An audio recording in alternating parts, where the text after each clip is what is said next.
Halo semuanya and welcome back to Ibor 23 channel bareng aku Ibor. Di video ini aku bakalan ngasih tips buat kalian yang pengen mutilasi. Maksudku mutasi. Seperti yang aku janjiin di videoku yang sebelumnya. In fact, aku saranin mending kalian tonton dulu videoku yang sebelumnya karena aku udah nyeritain pengalamanku ngelewatin drama permutasianku sendiri. Disclaimer dulu karena mutasi PNS itu ada 3 jenisnya. Mutasi dari pusat ke daerah, mutasi dari daerah ke pusat, atau antar daerah. Video ini khususan ngebahas tentang mutasi dari instansi pusat ke instansi daerah. Dari kementerian ke pemerintah daerah, dari ibu kota ke ibu mertua.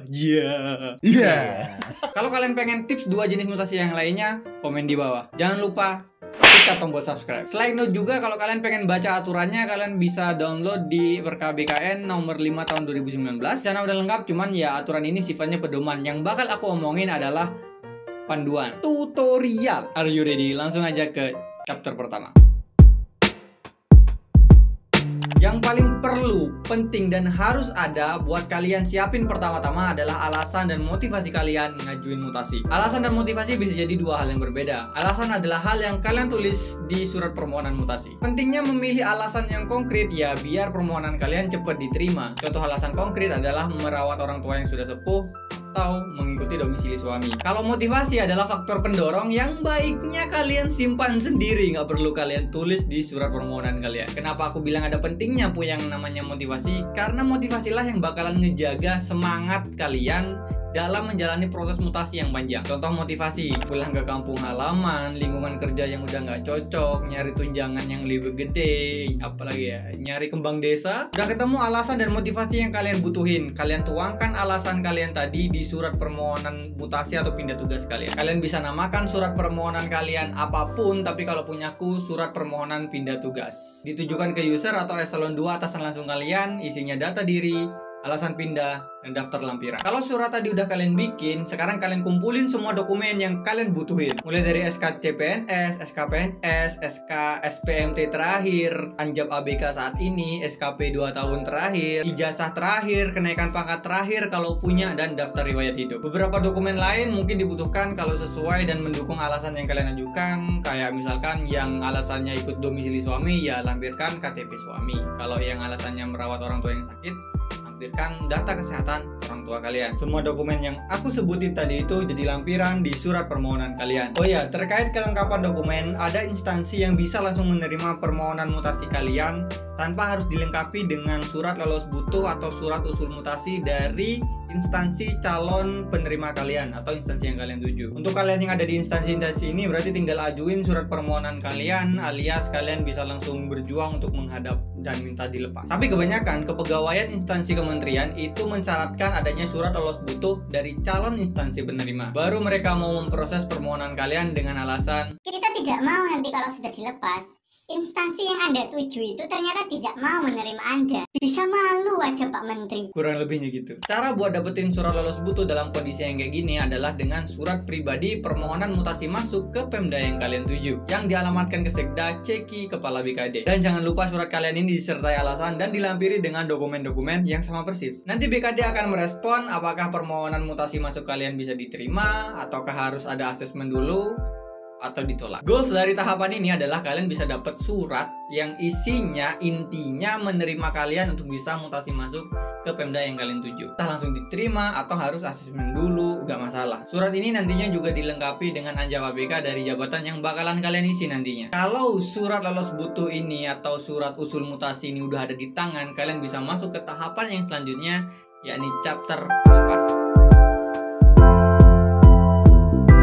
Oke, berkas sudah lengkap sekarang. Langkah pertama yang kalian lakukan adalah menghadap ke Kasubag atau eselon 4 sebagai atasan langsung kalian. Di sini bisa jadi mudah, bisa jadi sulit, tergantung keberuan kalian dengan Pak Bos. Kalau atasan kalian termasuk yang pengertian dan bisa terbilang udah deket dengan kalian, aku rasa nggak bakalan sulit buat beliau ngelepas dan ngertiin kalian karena kalian udah bro. Tinggal ngomong baik-baik dari hati ke ulu hati. Disinilah faktor penting dari kedekatan Umbi dengan melonnya. Dari eselon 4 nanti bakalan dibuatkan surat pengantar agar surat kalian bisa naik ke eselon 3. Di eselon 3 ini harusnya relatif lebih mudah kalau atasan langsung udah ngasih restu buat kalian mutasi. Karena buat eselon 3, yang penting eselon 4 bisa melaksanakan tugas-tugasnya dengan baik ada atau nggak ada stafnya. Eselon 3 juga akan membuatkan pengantar untuk naik ke eselon 2 atau tinggal memparaf surat pengantar yang sudah diberikan oleh eselon 4, dan selanjutnya surat permohonan kalian akan naik ke eselon 2. Di eselon 2 biasanya akan lebih lama memang karena beliau adalah penanggung jawab pembinaan kepegawaian di unit kerja kalian. Di sini kalian butuh ngasih penjelasan dan argumen yang kuat kenapa kalian ngajuin pindah. Tentu tergantung gimana pribadi beliau juga ya. Kalau beliau orangnya santai ya bakalan cepet tanda tangan.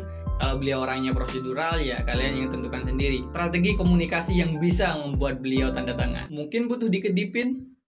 Kalau eselon 2 udah ngasih izin, itu artinya kalian udah ada di setengah perjalanan. Begitu eselon 2 kalian tanda tangan, semua berkas permohonan dan lampirannya disertai dengan surat pengantar dari eselon 2 kalian, semua berkas bakal dikirim ke eselon 2, pejabat yang berwenang menangani bidang kepegawaian. Proses di PYB pembinaan kepegawaian atau eselon 2 yang menangani bidang kepegawaian juga tergantung gimana individu PYB itu dan gimana kondisi kantor kalian saat itu. Biasanya kalau eselon 2 langsung kalian udah ngasih restu buat pindah, harusnya PYB juga bakalan lebih mudah ngasih izin mutasi kalau timingnya pas. Sebagai contoh, waktu aku sama istriku yang ngajuin mutasi, di waktu yang sama ada 170 berkas yang minta untuk mutasi juga. Dan angka ini tentu nggak sedikit ya. Kalau terlalu banyak yang minta mutasi, nanti dikedipin eselon 1 atau Pak Menterinya. Dikira ada yang salah dengan manajemen kepegawaiannya, ujung-ujungnya koreksi dan evaluasi. Itulah proses pengajuan mutasiku dan istriku agak lama dikit. Dari semua cerita mutasi yang aku dengar, emang ya di PYB ini adalah proses yang paling sulit. Tapi ya ini adalah proses terakhir dari chapter lepas. Banyak-banyakin menghadap, cari-cari info, komunikasi harus tetap tenang dan cantik. PYB bakalan ngelakuin prosedur sesuai kewenangannya, mungkin dengan melapor ke eselon 1 biar disetujui sama eselon 1 permohonan kalian dan kalian bisa pindah. Maka selanjutnya PYB akan mengeluarkan surat persetujuan pelepasan pegawai yang dengan ini kalian bisa berproses di daerah untuk chapter selanjutnya, penerimaan.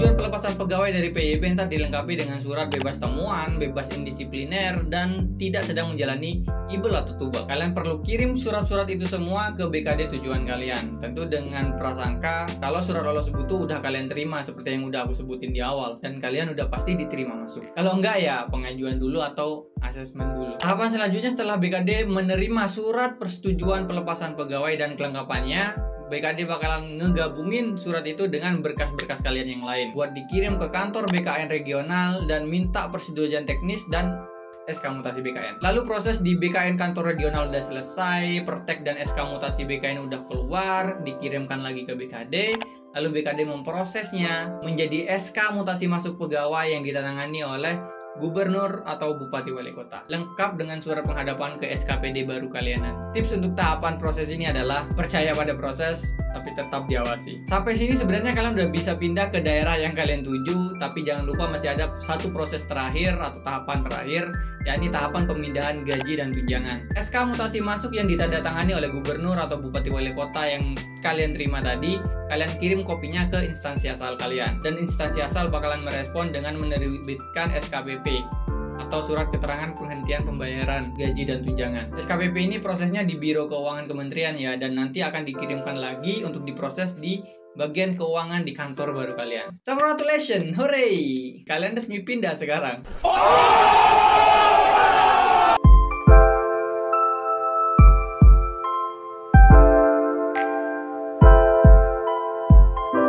Keseluruhan tahapan proses gak akan kurang dari sekitar 6 bulan. Jadi buat kalian yang pengen pindah, kalian spare waktu, tenaga, dan uang kalian untuk waktu selama itu. Untuk aku pribadi kemarin ya 1 tahun 8 bulan beresnya. Jadi kesimpulannya, proses mutasi berjalan sesuai dengan prosedur yang ditetapkan oleh Perka BKN nomor 5 tahun 2019. Cuma kadang jalan itu nggak mulus, seringnya nggak mulus. Pro tips buat kalian, butuh banyak kesabaran, spare waktu, cadangan strategi, dan semangat yang tinggi buat bisa kawal proses sampai akhir. Itulah pentingnya punya motivasi kayak yang aku sebutin tadi di awal. Tapi itu benar-benar worth to try guys. Jadi selamat mencoba. Selamat berjuang. Thank you so much buat yang udah nonton. Jangan lupa like, comment, and subscribe, and share juga biar banyak yang dapat manfaatnya. Semoga bermanfaat buat nemenin perjuangan kalian. Aku Ibor dari Ibor 23. Stay strong and goodbye.